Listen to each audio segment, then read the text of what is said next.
Hey everyone, it's Chloe here. I've been asked to do a video about how we got diagnosed and some of the changes that have been going on in our system.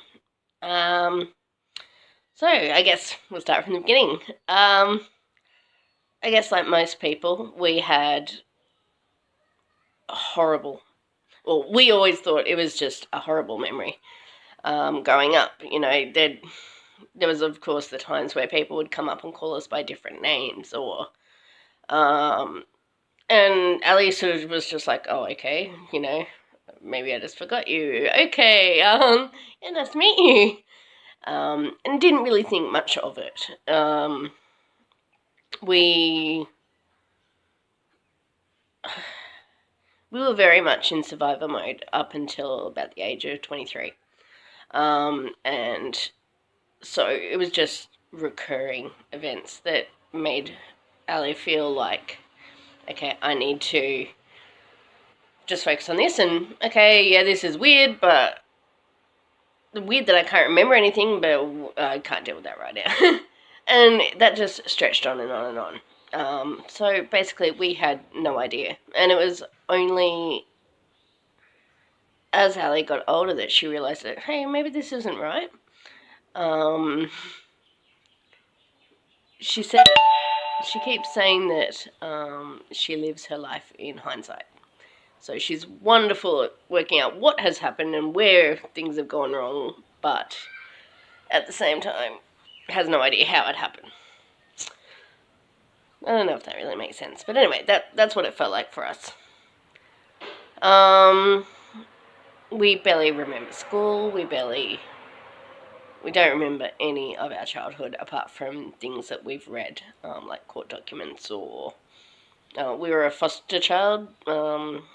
So yeah, there's been a lot of documentation made, but yeah, we don't actually remember much except for I'm trying to think of how to put it. It's kind of like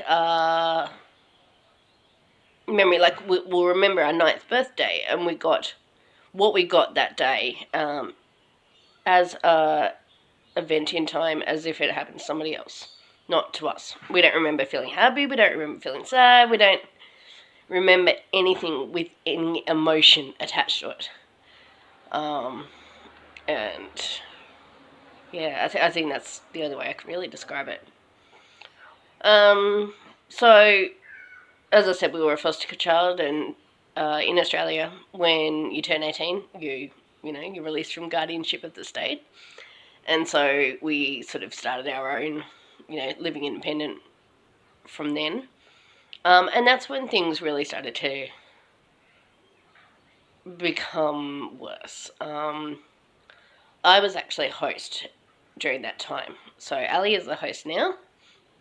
And Ali is the legal name and body, but I, Chloe, was the host between the ages of 16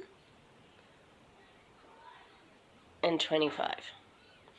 Now, I tend to be a lot more outgoing, a lot more wild, a lot more risk-taking than anyone else, and so that kind of, yeah, it wasn't great. I used to do a lot of stupid things, a lot of drinking, a lot of, experimenting with the freedom of being 18 and legal. In Australia, if you didn't know, 18 is the legal drinking age. And yeah, just wild. We kind of just went from one problem to another. Again, we didn't really think, okay, this is weird, this is not right, this is not something I should be doing. It was more just after living a very, very, very sheltered and repressed life, hey, we could do it all, and we could go out and have fun and, meet new people and be social and be happy. And what we didn't realize is that we weren't making friends, we were making acquaintances with people who eventually ended up hurting us. And that's just the way it is. but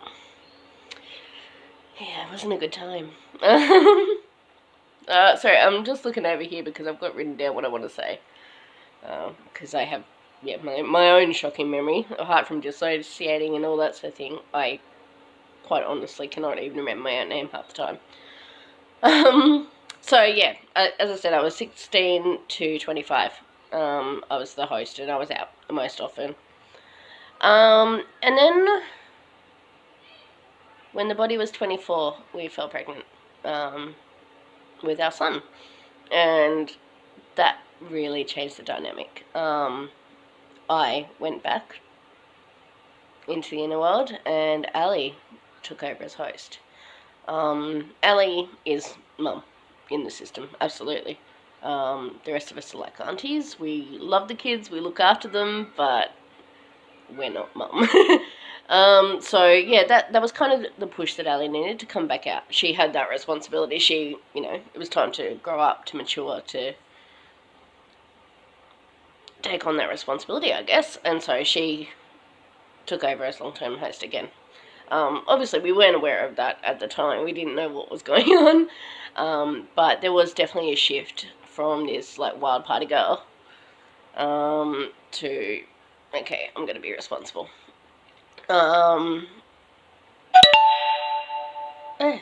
I keep getting emails. So, yeah, 25, Ali came forward. Again, for the first... our relationship with the kid's father was not good. He's yet another abuser. So it was, again, back into that survival mode. Survival mode with the additional of having to protect our children. And I think that's where everything really started to go wrong. Ali was dissociating more and more often. She was quite often not capable of functioning. She could do the job. She could look after the kids. That was her only priority. She wasn't able to look after herself because she was just in that survival. And that's where things started to go a little crazy. So, DAL was formed during that time, and DAL is responsible for self-care. Like, she's the one that sits down to make sure that the body gets sleep and that we take a shower every day. Like just the normal basic things. And so yeah, that's when she came out, when we were about 25, 26.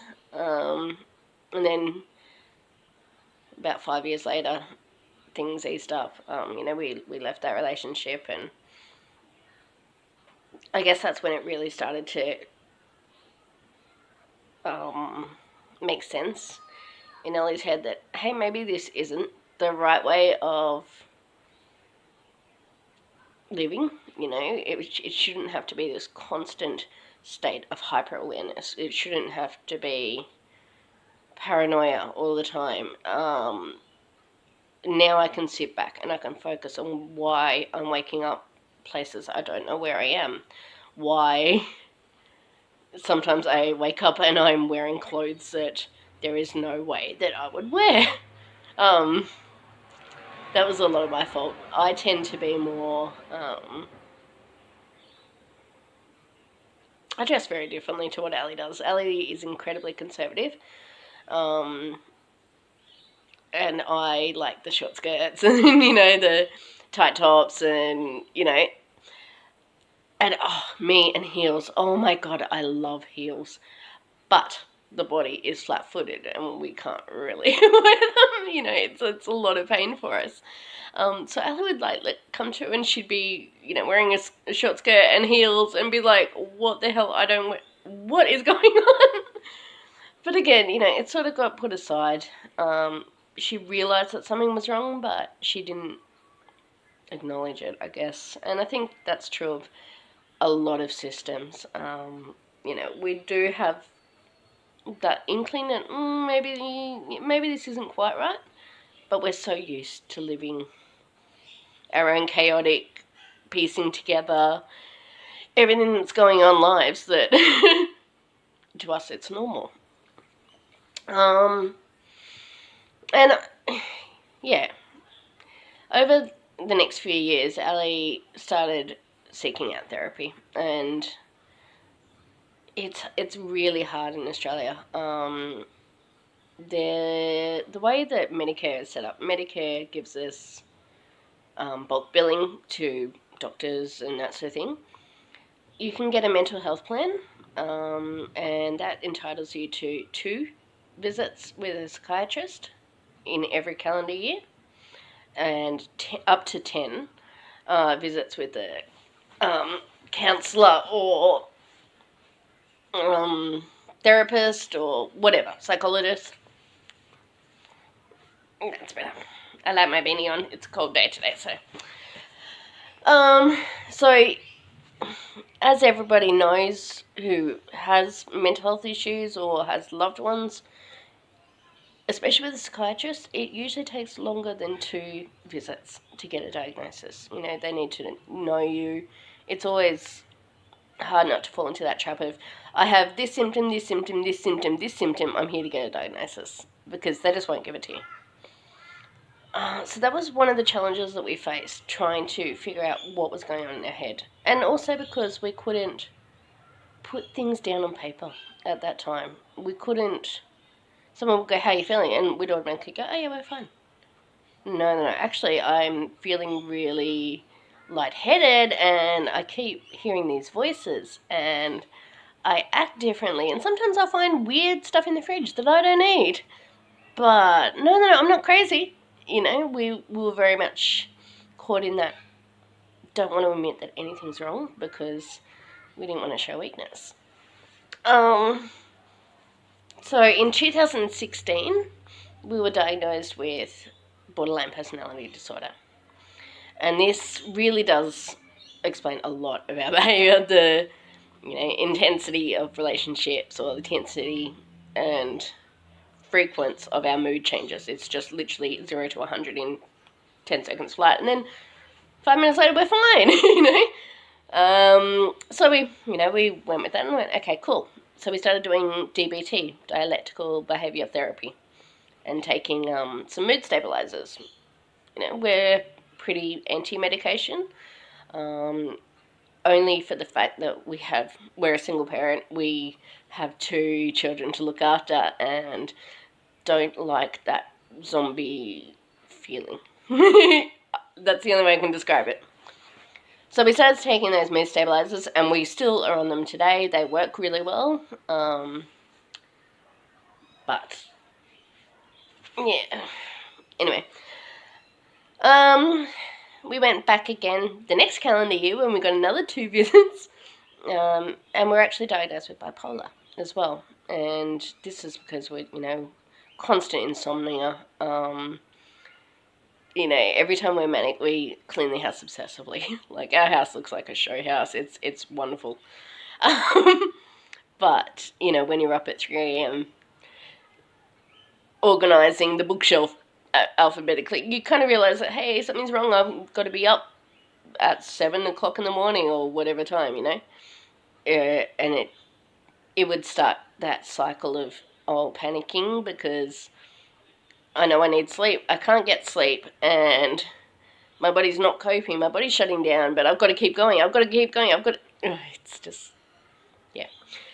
So we were diagnosed with bipolar, but we don't get the classic depression side of things. We don't, our mood doesn't drop. We just get the physical signs of it. So after a manic period, literally, it's a week and a half in bed trying to recover that energy that we've spent, that absolute frenetic, nervous energy. And so we've got that cycle of up and down there. But that, to us, didn't explain the blackouts. Why half of what was going on was, unexplained. Ali couldn't explain why she could hear us in her head. She couldn't explain why she was seeing different handwriting. And, this was before we'd had any idea of DID, mind you. But there was a program on TV on Sunday night, which is an Australian news / current affairs / human interest program, and they featured Jess from Multiplicity and Me, and they did it really well. If anyone hasn't watched it, I really encourage you to check it out. Just search up Sunday Night All of Me, and it was honestly our light bulb moment.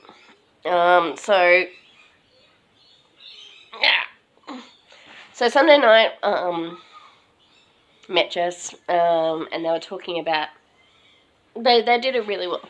They did it really, really well. But they were talking about DID and what it is, how it is for Jess. They met everyone in her system, so even Ed. And it was amazing. It literally, Jess was describing some of her symptoms, waking up and in an unfamiliar place and not knowing how or why or where they were. And I was watching it and I'm just going tick, tick, tick, tick, tick. Okay, well, this could be a possibility. It answers a lot of my questions. And so we started watching a lot of other channels, and just learning about it. We're the kind of people that we like to be armed with knowledge. We don't like other people telling us what to think. We like, to know where we stand, what we're dealing with, how to deal with it. And we find that through peer review, or like talking to peers or other people with the same things, we get a better understanding than learning from a textbook or learning from a psychiatrist. So, about 8 months later, we were seeing a psychiatrist who was fantastic, absolutely fantastic. And we sort of brought it up to him, hey, look, I've heard about this disorder, it's called DID, and it makes a lot of sense to me. What do you think? And so, over the course of, the next 6 months or so, Nick, the psychiatrist we were seeing, managed to coax everyone out. And that was really, it was hard for Ali to take at first because she she kept thinking she was being fake, or that maybe she'd, given herself this idea of, oh yeah, I've got DID. But no, she really, we all did. It was just, she really struggled with accepting that. And so, yeah, like, we'd all come out, we'd all talk to Nick, we started keeping a system journal, and that really helped all of us in, get our communication up. So Kat was the first one to, I guess, introduce herself as protector. Or primary protector, or whatever you call her. She was the first one to make contact, and she told all of us to sort of just wait until Ali could, wrap her head around it. And then I introduced myself, and I actually did it by filming a video like this, and it was interesting. And then, our inner world started to form just naturally. I don't think Ali made a conscious choice of how to do it, but it's sort of gone from there. So that was in 2018, so about a year and a half ago. It was the beginning of 2018, so yeah, almost 2 years. And, now we're at a point where everyone is comfortable. But there's still stuff going on, there's still issues, and lately we've had a new auto form, and that's Kyron. He's a pretty cool guy. He keeps to himself. He stays down in the basement with Sebastian. And he's kind of like me. He's the male version of me, so to speak. But no, he's done an intro video, so you can sort of check that out. And yeah, I think that's long enough. I hope that gives you a bit of information about us. Please like and subscribe to keep finding out more. And yeah, I hope you've learned something. Bye.